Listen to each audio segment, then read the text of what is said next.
তো কি আমার মাধ্যমিকের সকল ছাত্রছাত্রী বন্ধুরা, তোমরা সকলে কেমন আছো? আশা করছি সকলে খুব ভালো আছো। তো তোমাদের আগামীকাল আমি বলেছিলাম যে সর্বপ্রথম আমরা কবিতাগুলো পড়ব, পরবর্তীতে আমরা বড় বড় যেসব গল্প রয়েছে সেগুলো পড়ব।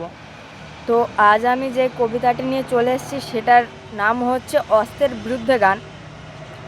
কবিতাটি খুবই সুন্দর এবং কবিতাটি এত ভালো বলার মতো না। এই কবিতাটি আমি সবচেয়ে ভালো বুঝেছি। তো অস্ত্রের বিরুদ্ধে গান, লেখক জয় গোস্বামী। শুধু এই কবিতাটি নয়, আমাদের ক্লাস 10-এ যেসব কবিতাগুলো রয়েছে যেমন পল্লাস, তারপর অভিষেক, সিন্ধু তীরে, এইসব কবিতাও কিন্তু খুবই সুন্দর যদি বোঝা যায়। আর যদি বুঝতে না পারো তাহলে প্রত্যেকটি কবিতাই তোমার কাছে খুব জটিল মনে হবে। তো চলো বেশি কথা বলবো না, কবিতার দিকে যাই। তো কবিতার নাম হচ্ছে অস্ত্রের বিরুদ্ধে গান, লেখক জয় গোস্বামী। তো চলো দেখে নিই জয় গোস্বামী কে ছিলেন বা তিনি কে, তার বিষয়ে কিছু জেনে নিই। জয় গোস্বামীর জন্ম 1954 খ্রিস্টাব্দে, 54 সালে কলকাতায় তিনি জন্মগ্রহণ করেন। বাংলার সাহিত্যের এক খ্যাতিমান কবি। তার লেখক উল্লেখযোগ্য কবিতায় বই, প্রন্তজীব, উত্তরদের পাঠ্যক্রম আরও ইত্যাদি। ঠিক আছে, যারা বৃষ্টিতে ভিজেছিল তারা স্মরণীয় কাব্য উপন্যাস, এটা তার সবচেয়ে ভালো কাব্য উপন্যাস। তার রচিত বিখ্যাত উপন্যাসের মধ্যে রয়েছে সেই সব, শেয়ালেরা, সুরঙ্গ ও প্রতিরক্ষা প্রভৃতি। বাংলা কবির আলোচনায় তার লেখা আসমিকের খেলা, আমার রবীন্দ্রনাথ, গোসাইবাগান ইত্যাদি উল্লেখযোগ্য। সংযোজন সংস্কৃত জন্য তিনি আনন্দ পুরস্কার, সাহিত্য একাডেমি পুরস্কার সহ বহুবিধ সম্মানে ভূষিত হয়েছেন। তো এটাই হলো জয় গোস্বামীর পরিচয়। তো চলো এবার আমরা জয় গোস্বামী যে কবিতাটি লিখেছেন সেই কবিতা সম্পর্কে আমরা কিছুটা পড়ে নিই। তো অস্ত্র ফেলো, অস্ত্র রাখো পায়ে। জয় গোস্বামী বলছেন যুদ্ধ হচ্ছিল, তখন তিনি বললেন যে অস্ত্র রাখো, অস্ত্র ফেলো পায়ে। আমি এখন হাজার হাতে পায়ে। এখানে আমি বলতে অস্ত্রের কথা বলা হয়েছে, যে অস্ত্র এখন হাজার হাতে পায়ে। এগিয়ে আসি, উঠে দাঁড়াই, এগিয়ে আসছি আবার উঠেও দাঁড়াচ্ছি। হাত নাড়িয়ে বুলেট তাড়াই, মানে আমি হাতটাকে নাড়িয়ে বুলেট তাড়াচ্ছি। বুলেট অর্থাৎ বন্দুকের থেকে ছুটতে থাকা গুলিকে এখানে বুলেট বলা হয়েছে। গানের বর্ম আজ পড়েছি গায়ে, মানে গানের বর্ম বলতে প্রাচীন যুগে, আগেকার যেসব যুগে যুদ্ধের সময় তোমরা দেখতে পাতে যে লোহার একটি কবচ সৈন্যরা পরে থাকে, তাতে কোনো কিছুই যায় না বা তাতে তাদের কোনো ক্ষতি হয় না, দেহের কোনো ক্ষতি হয় না, মানে কোনো কিছু বুলেটের গুলিমুলি এসব তাদের দেহের ভিতর যেতে পারে না। তো এখানে সেই কথাই বলা হয়েছে যে গানের বর্ম, মানে ওই যে কবচটা কবি পড়েছেন গানের বর্ম, মানে গান হিসাবে তিনি পড়েছেন, তিনি গানকেই ওই কবজের মতো বলেছেন। গান তো জানি একটা দুটো, মানে আমি গান তো বেশি জানি না, আমি গান জানি কেবল একটা কি দুটো।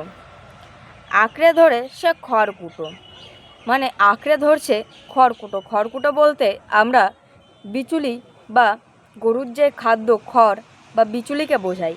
তো এখানেই এই কথাই বলা হয়েছে যে আঁকড়ে ধরে সে খড়কুটো। রক্ত মুছি শুধু গানের গায়ে, মানে আমরা যে আঘাতপ্রাপ্ত হচ্ছি, আমাদের গা থেকে যে রক্তটা বেরোচ্ছে সেটা আমরা গানের গায়ে মুছছি, মানে গান দিয়েই তিনি, এখানে প্রথম কথা যে এটাই যে তিনি গান দিয়েই এই যুদ্ধটা, মানে যুদ্ধটাকে বোঝাতে চেয়েছেন যে গান জানলে অনেক কিছু সম্ভব।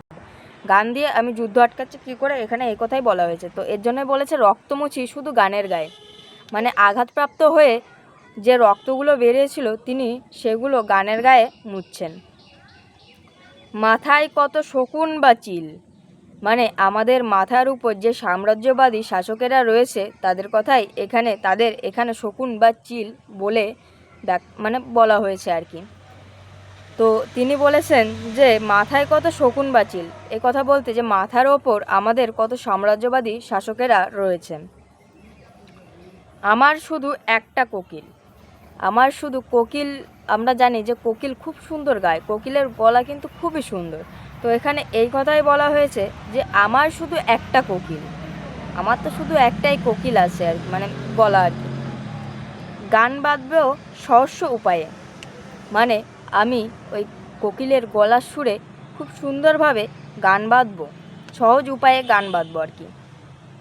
অস্ত্র লাখো অস্ত্র ফেলো পায়ে, মানে বলছে, কবি বলছে সবাইকে যে তোমরা অস্ত্র রাখো আর কি, এবং অস্ত্রটাকে তোমার পায়ে রাখো, অস্ত্রটাকে পায়ে ফেলো, যাদের হাতে রয়েছে তারা তাদের পায়ের নিচে ফেলে দাও অস্ত্রটাকে। বর্ম খুলে দেখো আদুর গায়ে, আমি যাই তোমাদের বলেছিলাম যে প্রাচীন যুগে যখন যুদ্ধ করতে যেত তখন তারা গায়ে একটি লোহার কবচ পরতো। তো এখানে এই কথাই বলা হয়েছে, বর্ম অর্থাৎ গানের যে কবচটা কবি পড়েছিলেন তার কথাই বলা হয়েছে যে বর্ম খুলে দেখো, আমাদের গায়ে যেই গানের যেই বর্মটা রয়েছে সেটা খুলে দেখো আদুল গায়ে, মানে আদুর গায়ে খুলে দেখো যে তোমার গায়ে কোনো আঘাত কিন্তু লাগেনি। গান দ্বারারও ঋষি বালক, গান দ্বারারও ঋষি বালক, এখানে ঋষি বালক বলতে আমাদের যে শ্রীকৃষ্ণ তাকে বোঝানো হয়েছে, শ্রীকৃষ্ণকে বোঝানো হয়েছে যে গান দ্বারারও ঋষি বালক। এবার গান মানে গান করলো ঋষি বালক। মাথায় গোজা ময়ূর পালক, মানে আমাদের যে শ্রীকৃষ্ণ রয়েছে তোমরা কিন্তু দেখতেই পাবে যে শ্রীকৃষ্ণর মাথায় কিন্তু ময়ূরের পালক গোজা থাকে।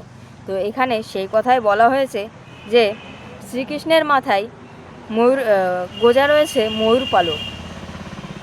তোমায় নিয়ে বেড়াবে গান, মানে এবার গান তোমাকে নিয়ে ঘুরে বেড়াবে, অনেক জায়গা দিয়ে গান ঘুরে বেড়ায়। তোমরা দেখবে অনেক সময় আমাদের খুব কষ্ট হয়, তখন আমরা কি করি, তখন আমরা গান শুনি, আমাদের যেটা ইচ্ছা করে আমরা তেমনই গান শুনি, স্যাড সং শুনি বা কখনো আমরা হ্যাপি সং শুনি। তো তুমি যখন দেখবে যে তুমি স্যাড সং শুনো তখন তুমি কিন্তু এক আলাদাই জগতে পৌঁছে যাবে। তো আলাদা জগতে যখন পৌঁছে যাবে তখন তোমার খুব মানে আর কি মনে একটু আবেগ জাগবে। তো একটু বৃষ্টি হচ্ছে, আমরা একটু সরে দাঁড়াই, হ্যাঁ বৃষ্টি হচ্ছে খুব, তো চলো একটু সরে দাঁড়াই, নয়তো বৃষ্টিতে ভিজে যাব। জানি না কেন হট করে বৃষ্টি চলে এসছে গাইস। তো চলো আমরা বৃষ্টিতে একটু সরে দাঁড়াই এখান থেকে।